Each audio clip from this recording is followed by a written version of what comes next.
어떠한 효과가 나타나기 위해서는요, 법은 요건과 효과의 규정으로 이루어져 있고요.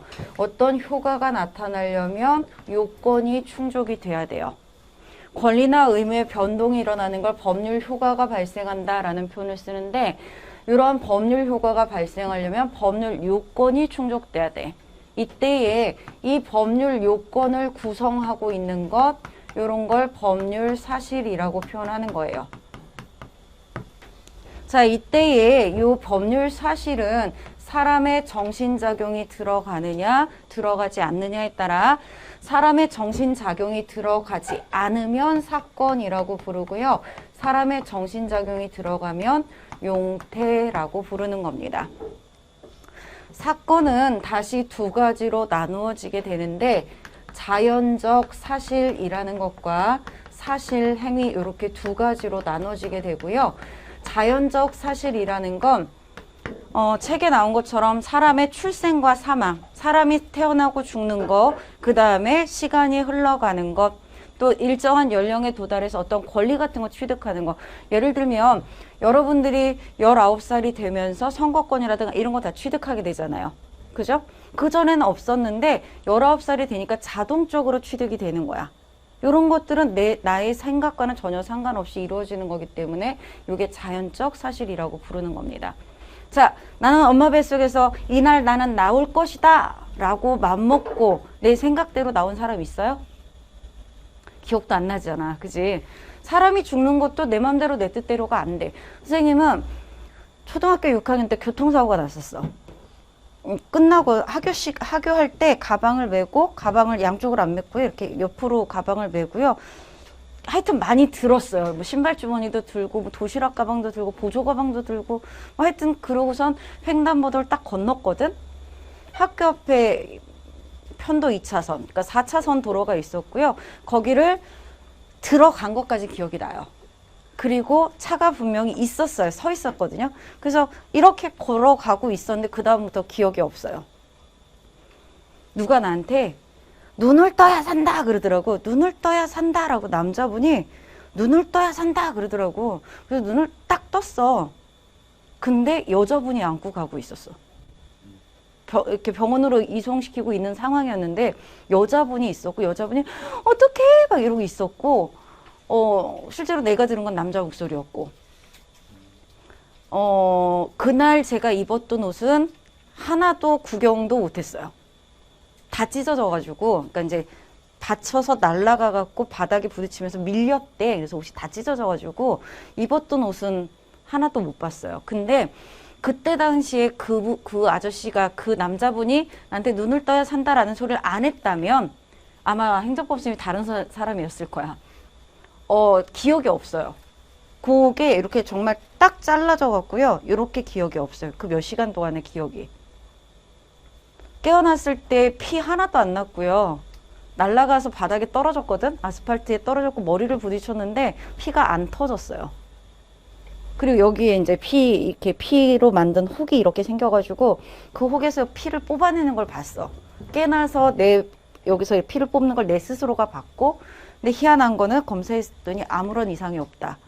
뼈도 하나도 안 부러졌고 금도 안 갔고, 그러니까 얼마나 뼈가 단단한 건지 감사하죠. 하나도 안 다치고 그렇게 날아갔는데도 3주 만에 퇴원을 했으니까 굉장히 다행스러운 거지. 근데 사실 그 기억이 아직도 없어요. 그 기억은 전혀 없어요. 지금도 안 나고 뭐 과거에도 안 났었고, 하여튼 이거 그때 안 깨어났으면 죽었겠지. 사망이지, 그냥 사망. 근데 그건 내 맘대로 내 뜻대로 되는 게 절대 아니더라는 거지. 그러니까 사람이 사는 거, 죽는 거, 태어나는 거, 죽는 거, 또 시간이 흘러가는 거. 자, 여러분 시간의 흐름을 여러분이 마음대로 바꿀 수 있어요? 행정법 시간 빨리 갔으면 좋겠어요? 천천히 갔으면 좋겠어요? 그치, 빨리 갔으면 좋겠지. 근데 아마 느리게 가지는 않을걸? 행정법 시간이? 안 그런가? 아직은? 제 수업 시간에 느리다라고 생각하는 애들이 별로 없었어요. 모르겠어요. 여기는 잘 모르겠고, 다른 데서는 행정법 시간 되게 빨리 끝난다라는 생각을 하게끔 그렇게 했었는데, 여긴 잘 모르겠어요. 아직까지 파악이 안 되고 있어. 근데 어쨌건 우리 아들 얘기를 들어보니까 군대에 있을 때 휴가 날짜를 잡아놓으면 그렇게 시간이 안 간다며. 누가 이렇게 뒤에서 시계를 잡는 것, 시간을 잡는 것처럼 그렇게 안 간대. 휴가 날짜를 잡아놓으면 안 간대. 근데 휴가 날이 딱 돼갖고 아침에 가방을 메고 나오는 순간부터 시간이 그렇게 빨리 간다며. 우리 아들은 인제에 있었거든요. 인제에서 나오는데, 인제에서 정말 8시도 안 돼갖고 가방 메고 문 열리자마자 밥도 안 먹고 가방 메고 있다가 문 열리면 잽싸게 튀어나오는 거야. 그래서 대중교통을 타고 집까지 오면 오후 1시나 2시쯤 되거든요. 그때쯤 들어와서 한잠 자고 나면 하루가 지나버리는 거야. 그리고 뭐 친구 좀 만나고 뭐 하고 하면 어느새 들어가기 전날이 돼갖고요. 침대에 이렇게 골터 앉아서 바닥만 쳐다보고 있어. 9박 10일이 왜 이렇게 빨리 가냐고. 국내선 그렇게 안 가는 게 왜 이렇게 빨리 가냐고. 자, 그런데 그 시간의 흐름이라는 게 지금 내 생각대로 한다면 나왔을 때는 좀 천천히 보내고 안에 있을 땐 빨리 보냈으면 좋겠는데 이게 내 맘대로 안 된다는 거지. 그죠? 그래서 이런 것들, 출생이나 사망이나 또는 시간이 흘러가는 것, 일정한 연령에 도달해서 권리 같은 거, 의무 같은 것들이 발생하는 것, 이런 것들은 자연적 사실에 들어간다라고 되어 있고요. 그 다음에 사실 행위는 일정한 장소에 내가 거주하는 것, 그래서 뭐 주소라든가 거소라든가 또 어떤 것들을 취득하는데 원인 없이 취득하는 부당 이득이라든가 사무 관리 이런 것들이 사실 행위 속에 들어간다라고 보시면 됩니다. 그다음에 용태라는 것은요, 사람의 정신작용이 들어가는 건데요. 이 정신작용이 안에서만 일어나면 이런 걸 내부적 용태라고 표현하고요. 고의, 과실, 선의, 악의 이런 것들이 여기에 들어간다라고 보시면 돼요. 반면에 사람의 정신작용을 외부로 표출했을 때 이걸 외부적 용태라고 하는데, 내가 어떤 의도를 가지고 뭔가를 했을 때를 작위, 하지 않았을 때 부작위라고 해요. 예를 들면 이런 거 있을 거야. 저는 좀 성격이 못돼서 싫은 건 되게 싫어요. 사람과의 관계에서도 이 사람이 싫어. 그럼 정말 절대적으로 싫어하는 사람 중에 하나야. 친구 중에 하나가, 친구라는 이름으로 되어 있는 애 중에 하나가 좀 이상한 짓을 하는 애가 하나 있어. 여기서는 이렇게 말하고 뒤로 가면 딴 얘기하고 그 얘기가 5초 안에 나한테 들어오고. 무슨 건지 알지? 이렇게 막 얘기를 했어. 그럼 알았대. 그렇게 한대. 그리고 나서 다른 애하고 얘기하면서 나는 그렇게 못해. 그럼 그 애가 또 이렇게 보내. 나한테. 그 말한 게요. 한 시간도 안 돼갖고 바뀌어서 계속 이렇게 전해 들어오는데 돌아버리겠더라고. 그래서 아예 명단에서 제외를 시켰어요. 근데 같은 모임에 있어. 그러니까 모임을 하면 걔가 나와. 싫은 건 정말 싫은 거야. 저는 싫으면 잘 안 보거든. 같이 있어도 눈을 안 마주쳐. 그러니까 같이 밥을 먹는데 이렇게 탁자를 놓고 이렇게 밥을 먹었어요. 근데 얘가 여기 앉았나? 제가 여기 앉고? 그럼 완전 잘 보이잖아. 저도 모르게 이렇게 도는 거지. 이렇게 하고서 얘기를 한 거야. 그랬더니 나머지 애들이 얘가 화장실 갔을 때, 야, 너 너무 티나? 막 이러더라고. 그래서 티 났어? 미안해. 안 그러려고 하는데 몸이 자동적으로 그렇게 됐어. 그랬더니 그러지 마. 막 이러더라고. 근데 웃긴 거는 다들 그런 마음을 가지고 있으면서 아닌 척 하고 있는 거야. 그래서 너네가 더 나쁘다고. 그렇잖아. 뻔히 그런 걸 알면서 아닌 척, 모르는 척, 그러면서 막 이렇게, 내가 성격이 못된 거야. 근데 저는 이런 거 되게 싫어하거든. 차라리 아니면 아니라고 말하면 되지.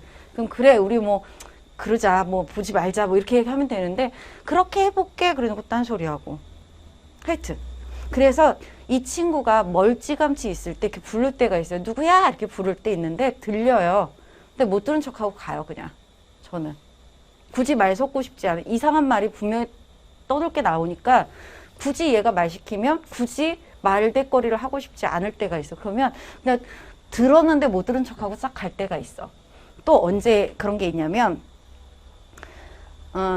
전주 학원에 있는 상담 과장님하고 되게 친해. 그래서 막 이런저런 얘기도 하고 뭐 저녁 때 선생님 오늘 저녁 먹으러 가요. 그러면 이렇게 같이 먹으러 가거든요. 근데 딱 이렇게 날짜를 정해주는 것들이 있어요. 요 날짜까지는 자료를 주셔야 돼요, 선생님. 막 이래.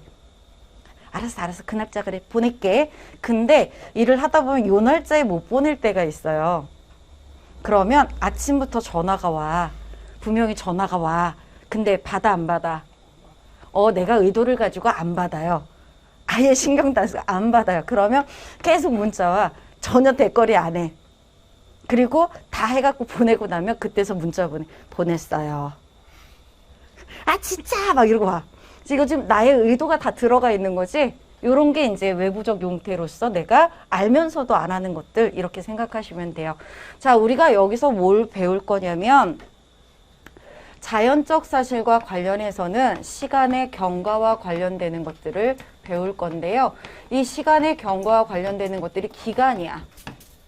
그리고 시효에 관한 것, 제척 기간에 관한 것, 이렇게 세 가지가 들어가 있는데 얘는 따로 공부를 안 할 거야.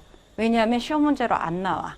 그래서 얘는 안 할 거고요. 얘하고 얘를 할 건데 얘를 하는 이유는 행정기본법에 기간에 관한 규정들이 들어가 있어요. 그래서 요거는 공부를 할 거고요. 시효는 얘 전에는 얘가 시험 문제로 많이 나왔었거든요. 그래서 얘에 대한 것도 살짝 이야기를 해드릴 거예요. 그래서 요거 두 가지 설명할 거고요. 사실행위 파트에서는 부당이득을 설명할 거예요.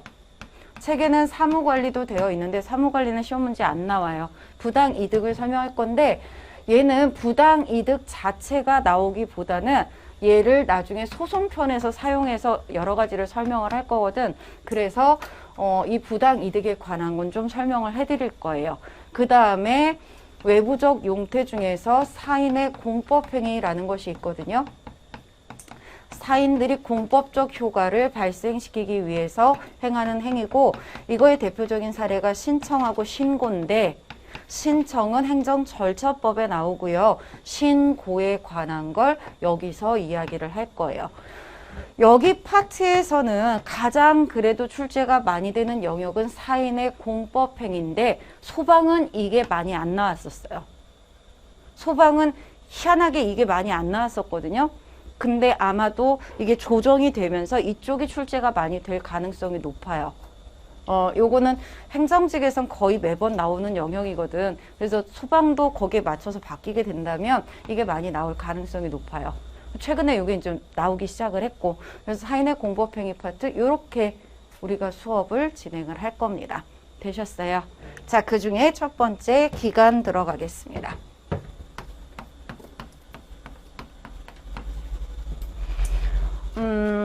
기간이라는 건요, 어느 한 시점에서부터 또 다른 시점까지의 시간적인 간격,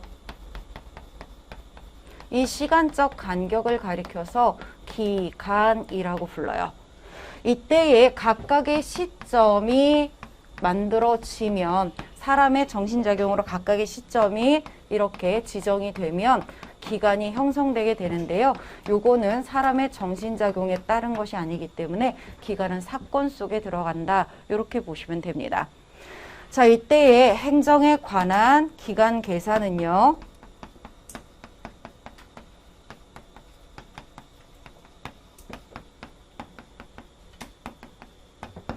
행정기본법이나 또는 다른 법률에 특별한 규정이 있으면 이 특별한 규정을 따라가요. 그런데 만약에 행정기본법이나 다른 법률에 특별한 규정 없다면 민법의 기간계산법을 따라간다, 준용한다 이렇게 보시면 됩니다. 그래서 이런 경우가 특별한 규정이 있는 경우를 제외하고는 민법의 기간계산법을 따른다 이렇게 보시면 되는데요. 자, 그러면 민법의 기간계산법을 먼저 볼게요. 민법의 기간계산법은요, 단위가 무엇이냐에 따라 달라져요. 단위가 시, 분, 초일 때, 시분, 초를 단위로 할 때는 즉시기산법이라는 걸 쓰는데, 자, 너네들 PC방 가봤지?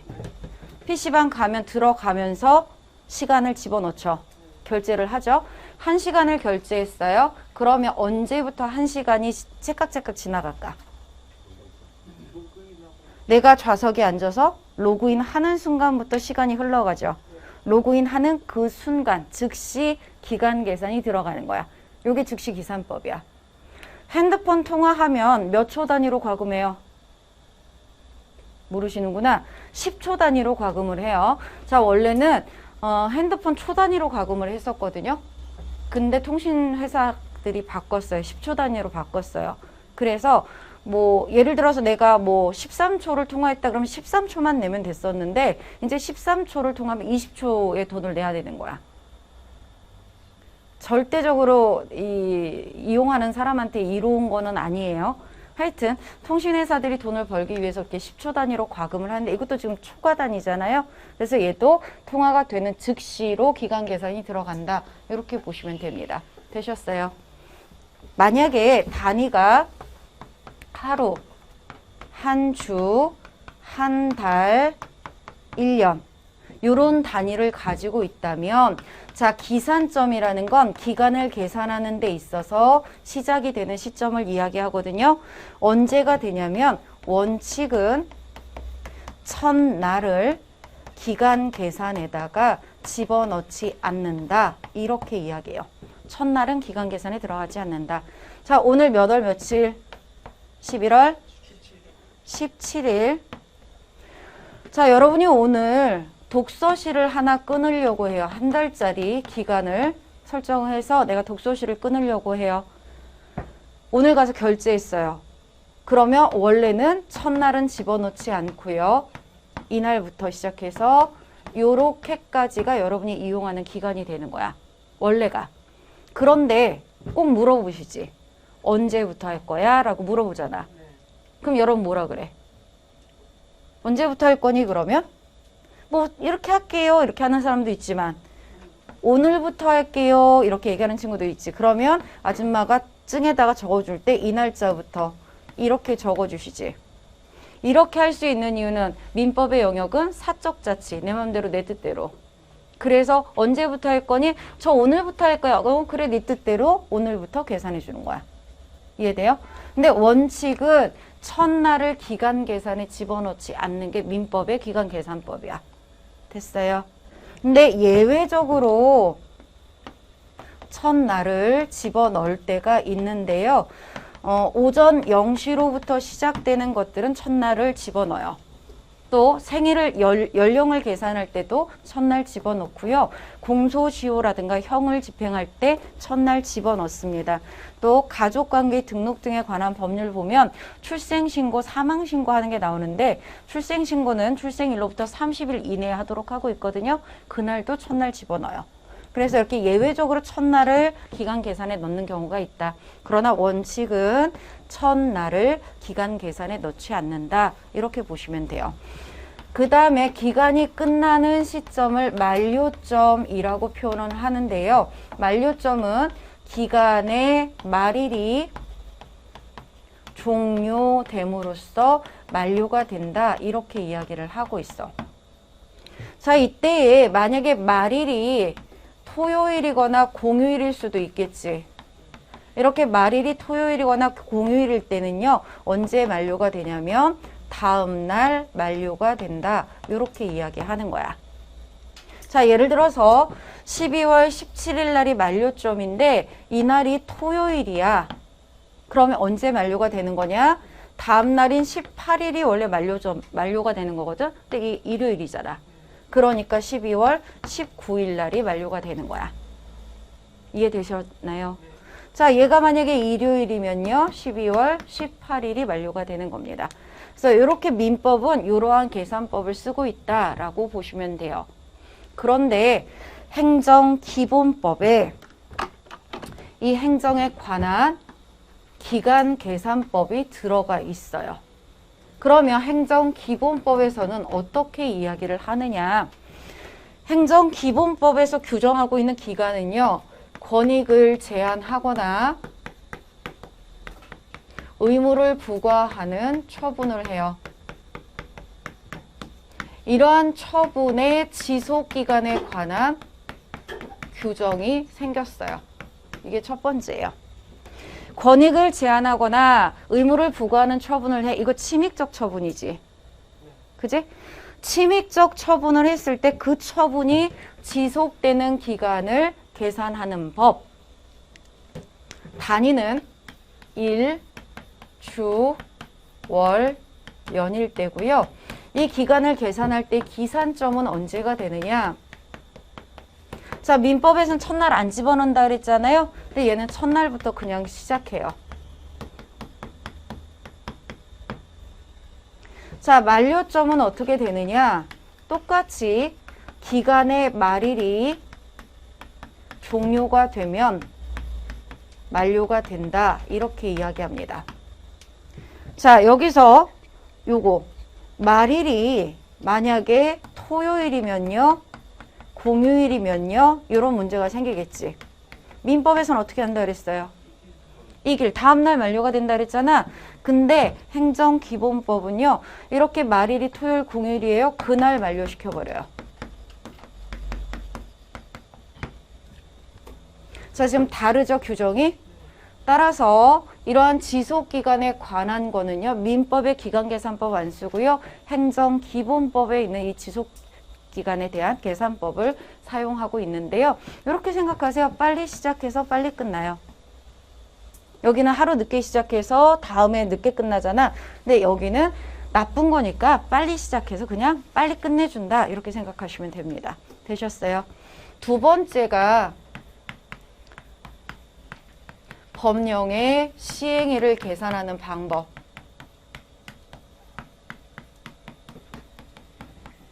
요게 들어와 있어요. 우리 행정기본법은요,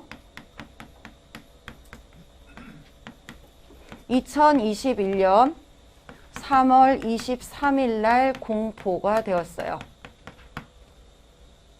근데 이 공포가 됐는데 여기에 지금 부칙란에 시행일에 관한 규정이 있거든요.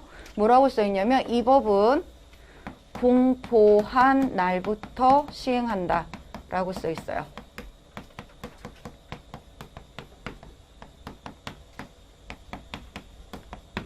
두 번째가 조가 생각이 안 나는데 몇 조?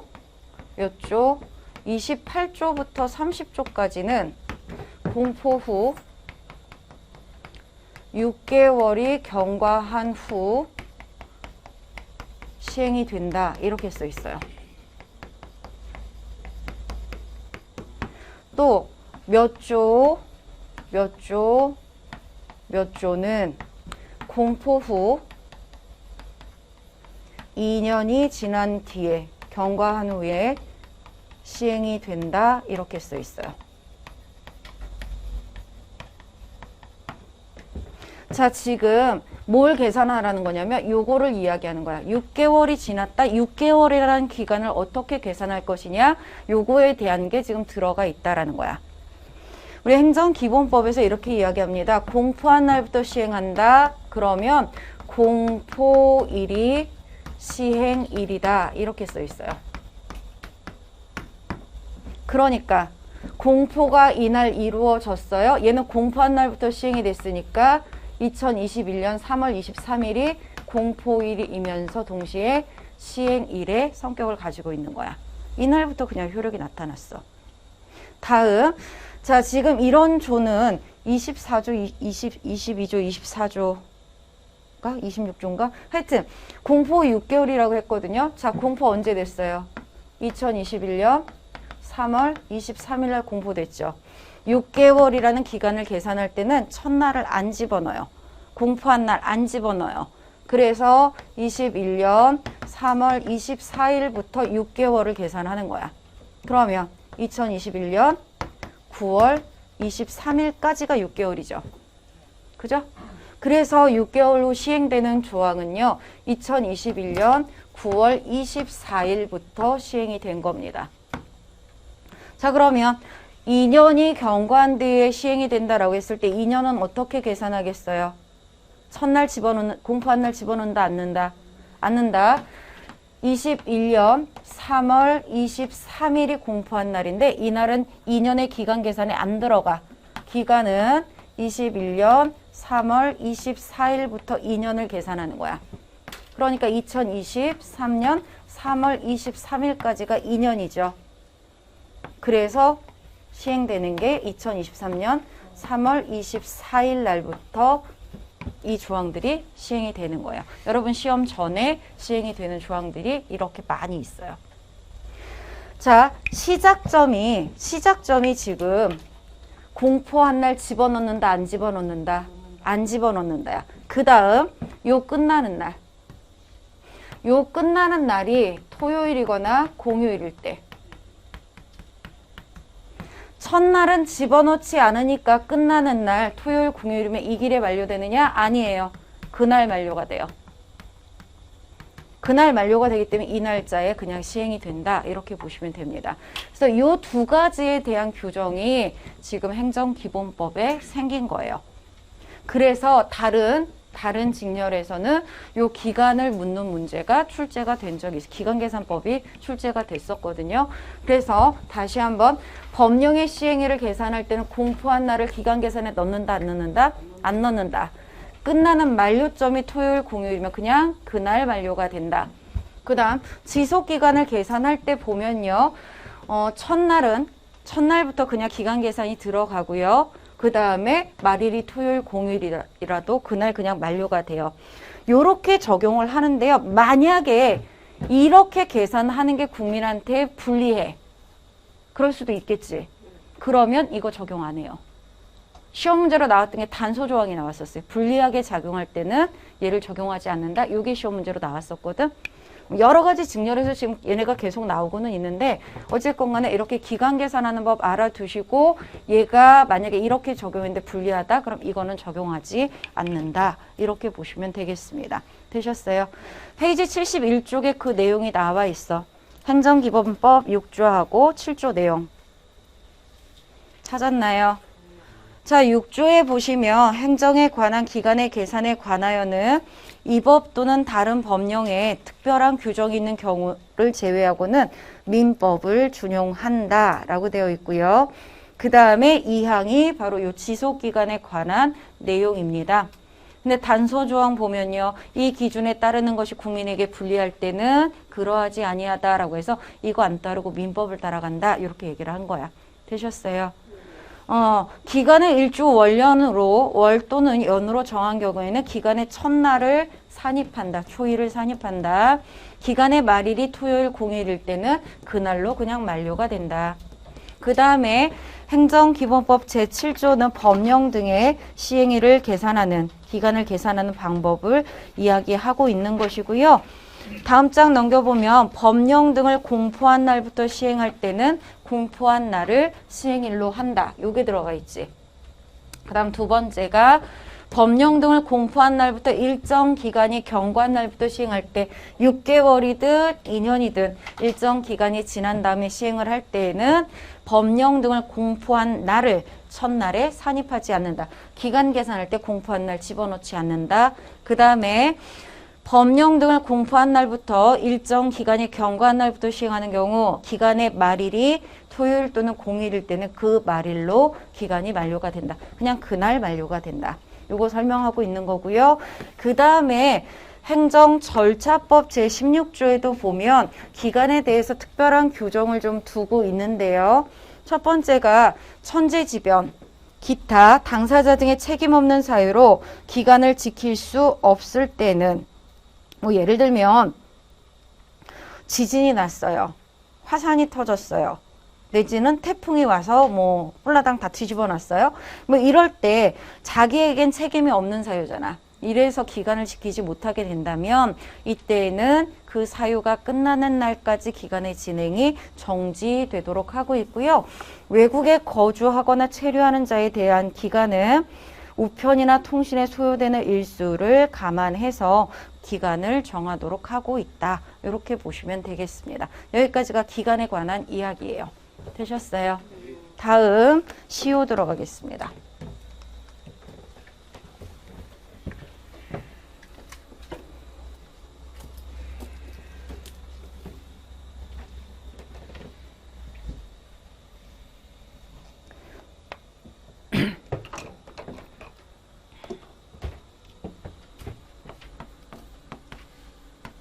시효는 권리가 존속하고 있는 기간이라고 보시면 돼요.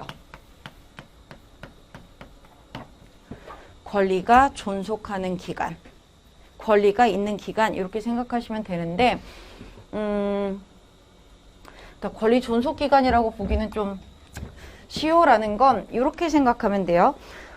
진실된 법률 관계, 실제의 법률 관계를 따지지 않아요. 권리가 있다, 그거 따지지 않아. 권리가 없다, 그거 따지지 않아. 진실된 법률 관계는 불문하고요. 어떤 일정한 상태가 지속이 돼요.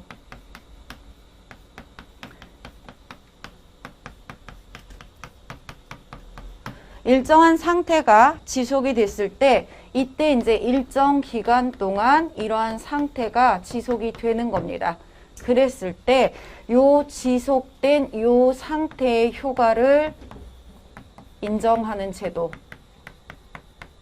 이게 시효예요. 진짜의 법률 관계, 진짜의 권리나 의무 관계를 따지는 게 아니라 일정 기간 동안 지속되어 온 일정한 상태가 있을 거 아니야. 그 상태의 효과를 그대로 인정하는 제도, 요게 시효라고 보시면 돼요.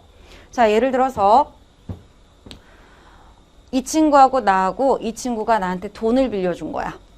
자, 이 친구가 나한테 돈을 빌려줬으면 얘는 뭐가 생겼어? 돈 받을 권리가 생겼지. 그지? 나는 돈 갚을 의무. 이게 진실된 법률 관계야. 자, 오늘 날짜로 이 친구가 돈을 빌려줬어요.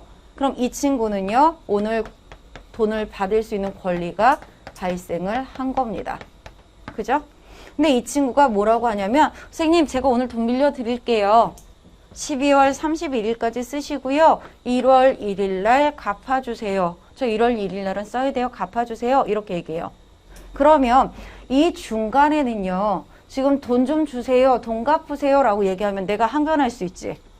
너가 1월 1일 날 갚으라고 했잖아.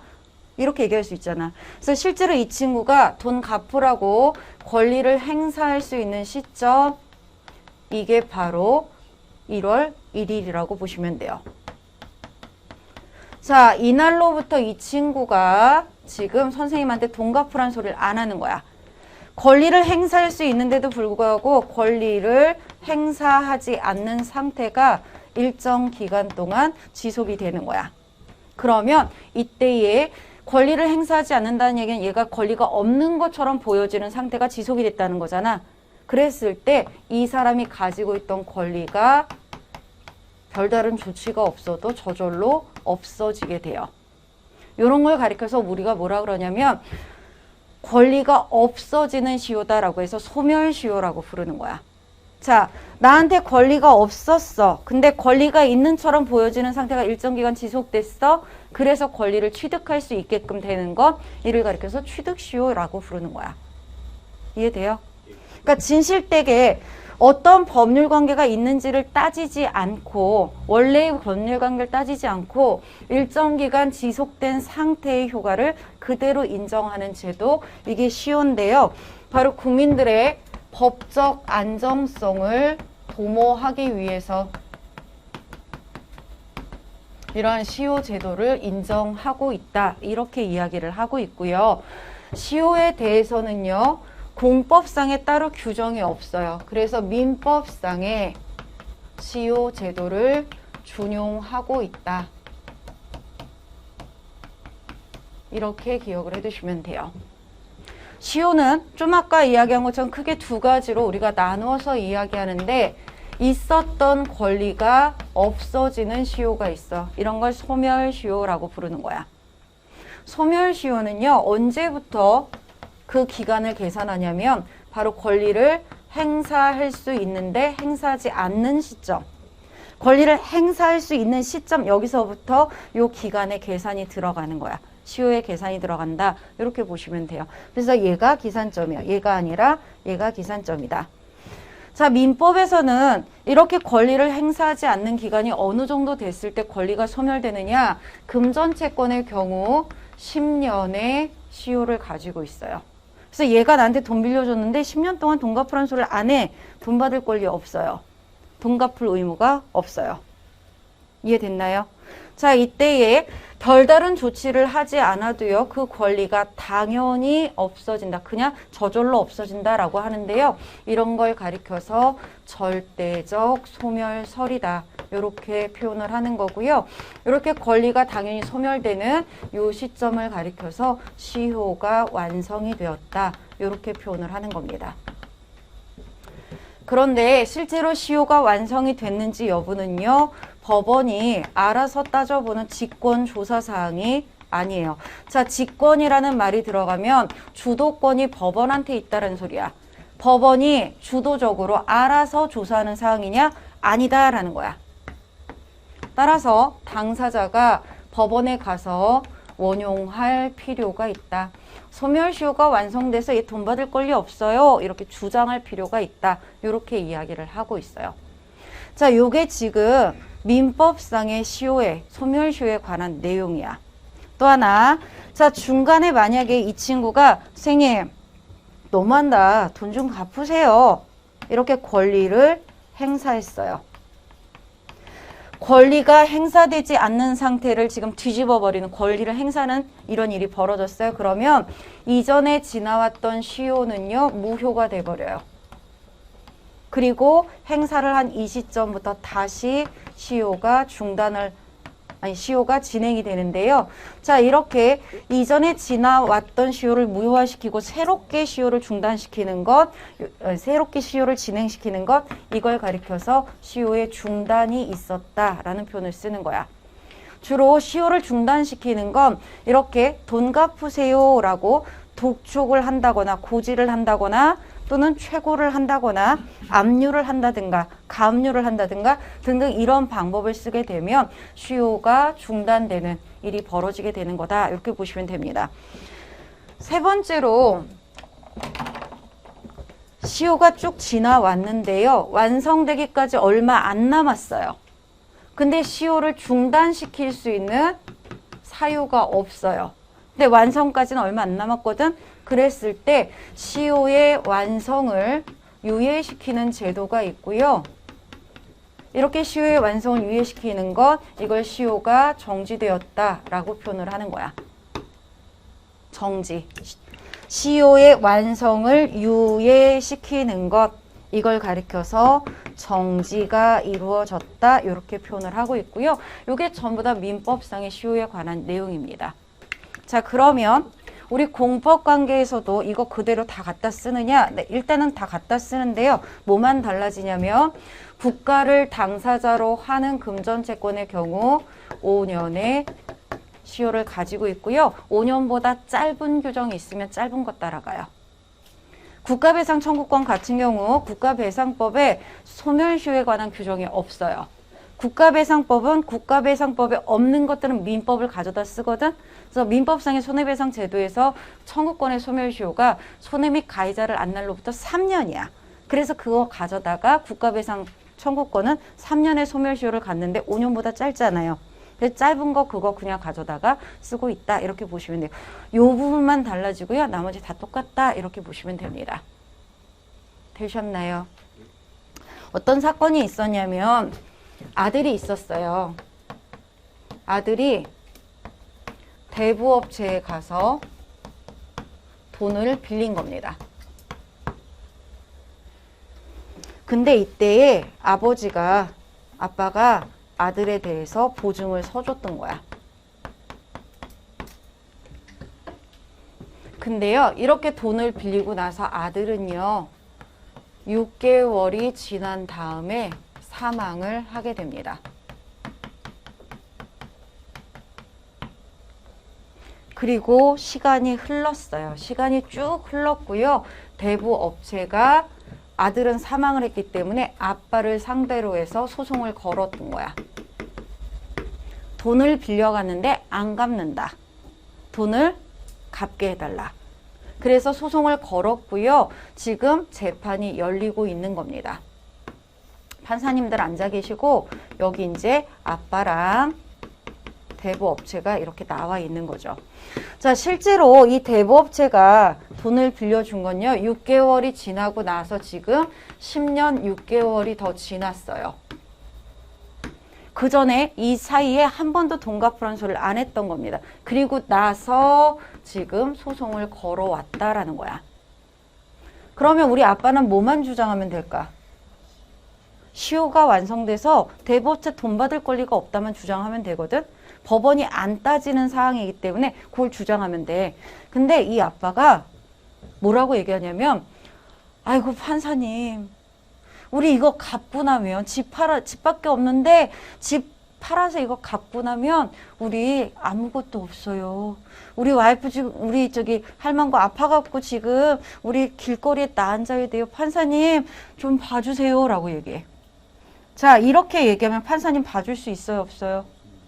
판사님 봐주고 싶어도 못 봐줘요. 그죠?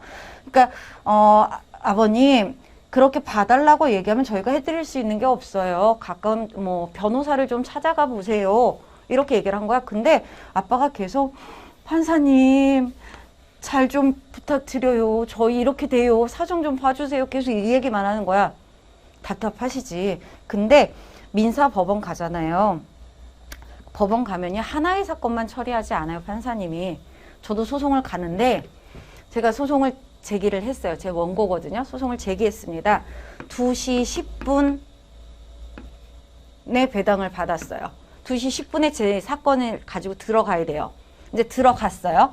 그러니까 사실은 2시 10분이면 2시 오후 법정 시작하고선 두 번째거든. 그러면 1시 한 30분쯤 가서 법정 앞에 앉아 있어. 문도 안 열어줘. 그럼 밖에 의자 이렇게 앉아 있어요. 그리고 이제 뭐 우리 쪽 저기 대표하고 막 이렇게 얘기하면서 뭐 이런 거 얘기하는 게 낫지 않겠어? 뭐 이런 저런 얘기를 막 해. 그러다가 1시 55분쯤 되면 이제 경위가 나와서 문을 열어줘요. 그러면 335 짝짓고 다 들어가서 앉아 있어요. 그러면 여기 이렇게 방청객석에 해당 사건의 당사자들이 이렇게 와서 쭉 앉아 있어요. 그러면 판사님이 들어와서 자리에 앉으시고 나서 딱 이렇게 코에다 돋보기 걸고 여기 고무 끼고 넘기면서 딱 한마디 하세요. 사건 번호 제 몇 호 당사자들 나오셨습니까? 그러면 여기 있습니다. 그러면 이제 자리에 앉으라 그래서 이렇게 앉아서 얘기를 하거든요. 뒤에 사람들이 다 들어요. 우리도 이렇게 앉아있다가 첫 번째 사건 보면 아유 저거 돈 안 주고 떼먹네 저 나쁜 놈 새끼 저거. 이러면서 뒤에서 막 욕해줬거든. 사장이 돈을 안 준 거야. 그래서 와이프가 소송을 여자 직원이 소송을 걸었는데 아프셔갖고 못 나오신 거야. 남편이 대신 나왔는데 위임장 안 쓰고 그냥 참석하신 거거든. 발언권 없다고 쫓겨났어요. 방청객으로 쫓겨나고 방청객에서 판사님 이러고 손 들면 발언권 없다고 조용히 하라고 막 이러고 만약에 한 번만 더 말하면 법정 밖으로 내보내겠다고. 이 아저씨 말도 못하고 답답해서 죽으려고 그러고. 하여튼 그 사건을 보면 우리 이렇게 앉아 있었거든. 그러니까 앞에 사건들이 뭔지를 앉아 있으면 다 볼 수 있어요. 그러니까 민사는 한 번만 처리를 하는 게 아니야. 얘네들 나가고 나서 다음 사건 번호 부르니까 우리 거더라고. 그래서 우리가 들어가서 앉아가고 우리도 이제 얘기하고 그리고 이제 우리도 빠졌거든요. 아마 여기 앉아있던 사람들도 분명히 얘기했을 거야. 아유 쟤네 저런 얘기구나 이러면서. 가보면 재밌어. 지금 이 사건은요. 판사와 방청객석에 앉아있던 변호사의 부적절한 관계예요. 제목이 이거였었어요. 판사와 변호사의 부적절한 관계. 가십같지. 그지 않니? 판사와 변호사의 부적절한 관계. 왜 나는 이거 치정사건인 줄 알고 잽싸게 봤잖아요. 판사와 변호사가 뭔 짓을 했을까? 사실은 무슨 짓이었냐면 이 변호사님하고 이 판사님하고요. 동문이에요. 학교 선후배가 아니고요. 선배 후배예요. 변호사 사법시험에 합격하고 나서 자기가 공부했던 책을 물려준 사람이 얘예요. 둘이 되게 친한 사이겠지? 근데 법정에서 그렇다 하더라도 아는 척하면 된다 안 된다? 안 된다. 아는 척하는 순간 공정성 깨지기 때문에 재판은 끝나버리거든. 아는 척 못해요. 근데 변호사님이 전 사건을 담당했었거든. 그래서 이제 자기 사건에 대한 변론이 끝나서 가방을 챙기고 있었는데 할아버지가 계속 봐주세요만 얘기를 하는 거야. 근데 판사님이 계속 변호사 찾아가라고 얘기했잖아요. 할아버지가 계속 봐달래. 그러니까 판사님이 한번 외칩니다. 아버님! 그리고는 이쪽을 쳐다봐요. 변호사를 혼자 이렇게 봐달라고 하시면 저희가 해드릴 게 없어요. 변호사를 찾아가세요. 그러면서 눈을 탁 맞춰요. 변호사님 뭐지? 이러면 안 되잖아. 뭐지? 그 가방을 다시 싸요. 근데 또 판사가 또 불러요. 아버님! 변호사님을 찾아가세요. 그래서 눈을 또 맞춰요. 그러니까 이 변호사님이 센스가 있는 분인 거야. 아 나한테 지금 하는 얘기인가 보다. 그래갖고 조용히 퇴장을 해갖고요. 법정 밖에서 기다리십니다. 그랬다가 할아버지가 나오시니까 불러요. 제가 도와드릴 일이 있을 것 같은데 소장 좀 보여달라고. 그러니까 처음엔 거부하시다가 보여주게 됩니다. 자, 지금 사건 뭔지 알겠죠? 아버님은 뭐만 주장하면 됐다. 소멸시효가 완성돼서 얘 돈 받을 권리 없어요. 요것만 하면 되는데 할아버지가 못한 거야. 그래서 이 변호사님이 밖에서 소장 보고요. 바로 답변서를 작성을 해요. 그리고 할아버지한테 주면서 이거 갖다가 제출하시라고. 그리고 나서 몇 달이 지난 다음에 판사님이 변호사한테 전화를 했대요. 선배님 잘 지내셨습니까? 오, 오랜만에 잘 지내고 있나? 뭐 이렇게 얘기하시다가 판사님이 그러셨대요. 선배님 고맙습니다. 뭐가? 잊어버리신 거지? 뭐가? 아, 그때 그 할아버지 사건이요. 선배님이 도와주셔서 하나도 변제 안 하고 사건 종료가 됐습니다. 감사합니다. 이렇게 인사를 했다는 거야. 실제 사건이고요. 책으로도 나와 있는 사건이고요. 이건 이 변호사님한테 제가 직접 받아서 수업에 쓰겠다라고 얘기를 했던 것 중에 하나예요. 지금 이거 설명하는 겁니다. 법원이 소멸시효가 완성됐는지를 직권으로 조사하는 사항이 절대 아니에요. 그렇기 때문에 가서 외쳐야 돼. 소멸시효가 완성돼서 저 사람 돈 받을 권리 없어요. 이렇게 얘기해야지만 비로소 따져봐 준다. 되셨나요? 그래서 이렇게 시효에 관한 거, 소멸시효에 관한 거 이야기할 수 있습니다. 다음 두 번째.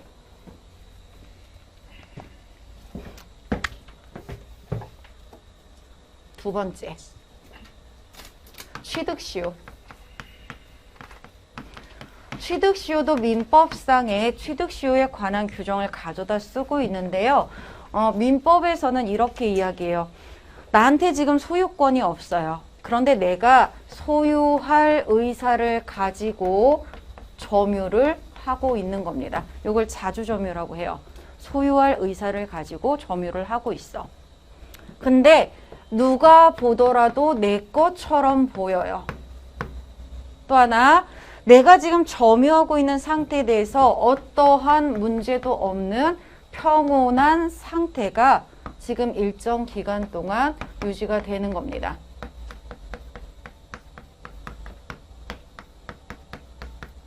그랬을 때 이 물적 요소에 대해서 권리를 취득하게 되는 것, 이를 가리켜서 취득시효라고 불러요. 자, 그럼 민법에서는 어느 정도 기간을 이야기하느냐? 동산 일대와 부동산 일대가 좀 기간이 다른데요. 동산의 경우는 10년의 시효를 가지고 있어요. 부동산의 경우에는 20년. 만약에 등기를 해놓게 되면요, 기간이 반으로 줄어버린다라고 보시면 되고요. 이 정도 기간 동안 이런 상태가 유지가 되면요, 이거에 대해서 소유권을 취득할 수 있어요. 이게 민법상의 취득시효에 관한 내용입니다. 자, 그랬을 때 이 민법상의 취득시효 규정을 국가 소유 재산이나 공공단체 소유 재산에다가 적용을 할 수 있겠는가라는 거야. 국가 소유 재산이나 공공단체 소유 재산에 대해서도 내가 소유할 의사를 가지고 점유하고 있다면 이런 기간이 지났을 때 취득을 할 수 있느냐? 이게 문제가 되는데요. 자, 이때 국공유 재산은요, 두 가지로 우리가 나누어서 이야기합니다. 공공의 목적을 위해서 사용되는 재산들이 있고요. 이런 것들을 행정재산이라고 표현해요. 행정재산을 우리는 공물이라고 표현을 합니다. 또 공공의 목적으로 사용되지 않는 재산들이 있고요. 이걸 일반 재산이라고 하는데 과거에는 이걸 잡종재산이라고 불렀었어요. 얘는 공공의 목적으로 사용되지 않기 때문에 사물이라고 표현을 하고 있습니다. 한자 모르셔도 돼요. 그냥 쓰기만 하셔도 돼요. 자, 그랬을 때 일반 이 행정재산에 대해서 이렇게 점유하고 있으면 내 것이 될 수 있느냐? 이건 공공의 목적으로 사용되는 거거든. 따라서 얘는요, 취득의 대상이 될 수 없습니다. 그런데 곡물의 성격을 잃어버리게 되면 우리가 취득을 할 수 있는데요. 곡물의 성격을 잃어버리는 건 더 이상 공공용으로 사용하지 않겠다라는 의사 표시가 있게 되면 이때의 공물로서의 성질을 잃어버리게 돼요. 이렇게 공용 폐지의 의사표시가 있게 되면 이때는 취득이 가능하다라고 보시면 됩니다. 자, 이 경우 이런 공용 폐지의 의사표시가 명시적으로 있어도 되는데요. 이거는 구체적으로 밝혀서 의사표시를 하는 걸 이야기해. 더 이상 안 쓰겠다. 이렇게. 반면에 묵시적으로 의사표시를 해도 상관이 없어. 명시적이든 묵시적이든 이렇게 공용 폐지의 의사표시가 있을 때 취득을 할 수 있다라고 보시면 되겠습니다. 되셨어요? 다음, 일반 재산에 대해서 취득을 할 수 있겠는가라는 건데 과거에는요. 이것도 취득을 못하게 했거든요.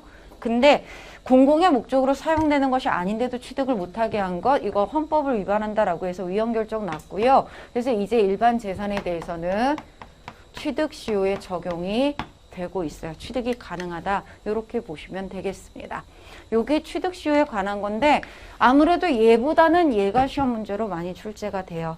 그래서 이쪽을 좀 더 신경 써서 봐주시면 되겠습니다. 자, 여기까지가 시효에 관한 이야기였었고요. 74쪽에는 제척기간과 소멸시효에 대한 비교가 나오는데 요거는 굳이 시험 문제로 안 나오기 때문에 볼 필요는 없다라고 보시면 되겠고요. 그 다음에 75쪽에 주소와 고소, 공법상 사무관리 나오는데 안 보셔도 돼요. 그냥 주소는 이렇게 생각하면 됩니다. 여러분 택배 받을 수 있는 곳 있죠? 그게 민법상의 주소야. 민법상의 주소는 생활의 근거지를 이야기하거든요. 그러다 보니까 내가 생활하는 곳이라면 어디라도 다 민법상의 주소가 될 수 있어요. 그러니까 저 같은 경우는 주소가 꽤 많은 거지. 뭐 우리 집도 있고 사무실도 있고 각각의 학원들도 있고 학교도 있어요. 저희 학교도 계속 다니고 있으니까 학교도 저희 집이 될 수 있고 아들 집도 우리 집이 될 수 있고. 그래서 내가 이렇게 생활을 하면서 이용을 하는 생활의 근거지들을 주소로 보는 건 민법상의 주소고요. 공법상의 주소는 딱 하나야. 도로교통법 위반했을 때 과태료 부과되는 곳. 여러분이 시험 볼 때 기재해야 되는 주민등록지. 그게 바로 공법상의 주소인데요. 주민등록법에 의하면 주민등록지를 이중 등록하는 게 금지돼 있어요. 그럼 주민등록지는 몇 개다? 하나다. 그래서 공법상의 주소는 딱 하나고요. 민법상의 주소는 여러 개가 되는데 나중에 이제 여러분이 민법상의 주소지를 활용을 하실 겁니다. 결혼하고 이러면 이제 카드 쓰잖아요. 와이프가 보면 혼날 것 같아. 남편이 보면 혼날 것 같아. 그러면 회사에서 다 받으시거든요. 이게 이제 민법상의 주소지를 활용하는 방법이고요. 최근에는 이제 인터넷으로 많이 받아서 처리를 해버리죠. 카드 명세서는 싸움의 근원이 될 수 있어요. 저희도 한참 싸웠었거든. 내가 아는 노래방은 15,000원인데 얘가 가는 노래방은 40만 원 나오더라고. 그래서 싸웠지. 초반에 엄청 싸웠어요. 도대체 무슨 노래방인데 40만 원이냐? 그러면 뭐 아니 뭐 술도 먹고 막 이래. 그래서 나중에 다 물어봤잖아. 결혼한 사람한테 40만 원 났던데 이거 뭐야? 그랬더니 여자들 불러서 노는 거야 이러더라고. 집에 평화가 깨졌어. 그래서 그런지 어느 날부터 대표 카드만 집으로 오고요. 나머지는 하나도 안 와요. 그래서 사실 몰라요. 뭘 어떻게 쓰는지 모릅니다. 그러니까 싸움은 없어요. 싸울 일이 없잖아. 안 보이니까. 뭐 이거 돈이 이거 뭐야. 이렇게. 그럼 그냥 넘어가요. 가정의 평화를 위해서 민법상의 주소지를 적극적으로 활용해도 됩니다. 저는 된다라고 생각해요. 저도 가끔 저도 인터넷으로 쇼핑을 많이 하는데 어느 날 집으로 이렇게 계속 쇼핑을 했거든요. 어느 날 아들이 그러더라고. 퇴근하고 딱 전화한다. 엄마, 내가 말이야, 택배를 수령하는 사람 같아. 내가 택배를 늘 택배 회사 같이 택배를 수령해서 엄마한테 이렇게 배달을 하는 것 같은 느낌이 드는데 너무 자주 온다? 막 이러더라고. 근데 그때까지 몰랐어요. 그렇게 내가 많이 시키는지 몰랐었어. 그날 딱 한 대 맞고 나서 그러네. 근데 이게 지름신이 온 게 쉽게 안 가시더라고. 그리고 분명히 집으로 보내면 또 아들이 그 소리 할 거 아니야. 그 소리는 싫어갖고요. 친구네 집으로 보냈잖아요. 친구네 집이 나의 민법상의 생활주소가 된 거지.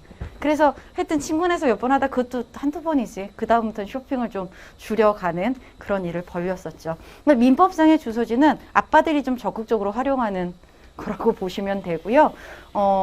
뭐 나는 공법상의 주소지를 잘 모르겠어요. 그럼 딱 하나만 하시면 돼요. 차 몰고 나가서 CCTV 앞에서 법을 위반하세요. 그럼 바로 날라와요.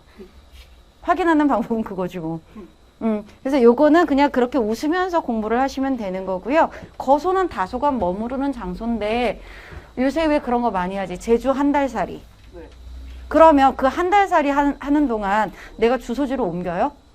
안 옮겨요. 근데 다소간 지금 내가 머무르고 있잖아요. 그럴 때 그쪽으로 받을 때 거기를 거소라고 표현을 하는 겁니다. 그래서 주소보다는 밀접도가 좀 떨어지는 그런 것들을 가리켜서 우리가 거소라고 표현한다라고 보시면 돼요. 그 다음에 사무관리는 어떤 의무사항이 없어요. 의무사항은 없지만 우리가 타인을 대신해서 어떤 사무를 관리하는 걸 공법상의 사무관리라고 하는데 공법상의 규정이 없어요. 그래서 민법상의 사무관리 규정을 가져다 쓰기 때문에 시험 문제로는 안 나옵니다.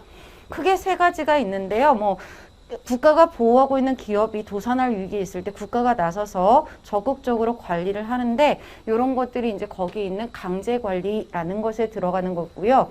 두 번째가 재해가 발생하면 여러 가지 구호 활동하죠. 재해 발생했을 때 제일 많이 불려가는 애들이 군인들이잖아요. 우리 군인들이 재해가 발생했을 때 가서 하는 것, 얘네들이 하는 게 바로 거기 나와 있는 그 보호관리라고 보시면 됩니다. 그 다음에 만약에 여러분이 길을 가고 있는데 여러분이 인도를 막 걸어가고 있는데 여러분 옆에서 사고가 났어요. 여러분 어떻게 하세요? 여러분이 가고 있는데 사고가 났어. 바로 신고해 주지. 119에 신고하잖아. 여기 지금 사고 났어요. 사람 다친 것 같아요. 빨리 와주세요. 이렇게 하잖아요. 의무사항이에요?